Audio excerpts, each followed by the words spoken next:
सर्वसामान्यांच्या हक्काचा आवाज जागर जनस्थान। स्थानिक जुना जळगाव रोडवरील होंडा अधिकृत शोरूमने ग्राहकाला सदोष गाडी विकून त्यांची फसवणूक केल्याचा प्रकार उघडकीस आलाय। या प्रकरणी रिपब्लिकन सेनेतर्फे शोरूम व्यवस्थापक यांना निवेदन देऊन येत्या 7 दिवसात ग्राहकाला नवीन गाडी न मिळाल्यास शोरूम समोर तीव्र आंदोलन आणि आरटीओ लायसन्स रद्द करण्याचा इशारा निवेदनाद्वारे दिलाय।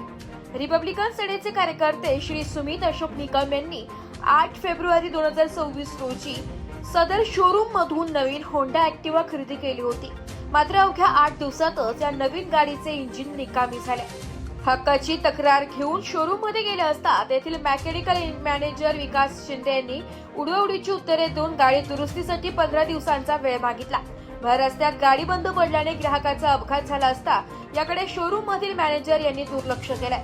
आज शोरूम व्यवस्थापक यांना निवेदन देण्यात आलंय। या निवेदनात खालील मुद्दे मांडण्यात आले, ज्यामध्ये उत्पादनात दोष असतानाही गाडी बदलून न देणे हा कायद्यानुसार गुन्हा आहे। ग्राहकाची फसवणूक केल्याप्रकरणी शोरूमवर कलम 420 अंतर्गत गुन्हा दाखल करणार, सदोष वाहनाने विकणारे शोरूमचे ट्रेड सर्टिफिकेट रद्द करण्यासाठी आरटीओ कडे पाठपुरावा केला जाईल।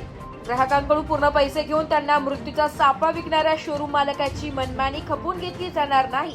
7 दिवसाच्या आत श्री सुमित निकम यांनी नवीन कोरी गाडी आणि लेखी माफीनामा न मिळाल्यास रिपब्लिकन सेवा आपल्या स्टाईलने शोरूम समोर तीव्र आंदोलन करणार। या प्रसंगी जिल्हा अध्यक्ष विनोद सोनवणे, जिल्हा नेते दिनेश इखारे, सामाजिक कार्यकर्ते बंटी नरवाडे, जिल्हाध्यक्ष वंदनाताई सोनवणे, वंदनाताई आराफ, देवदत्त मकासरे, मेजर व इतर पदाधिकारी उपस्थित होते। जागर जनस्थानसाठी प्रतिनिधी सुमित निकम, भुसावळ।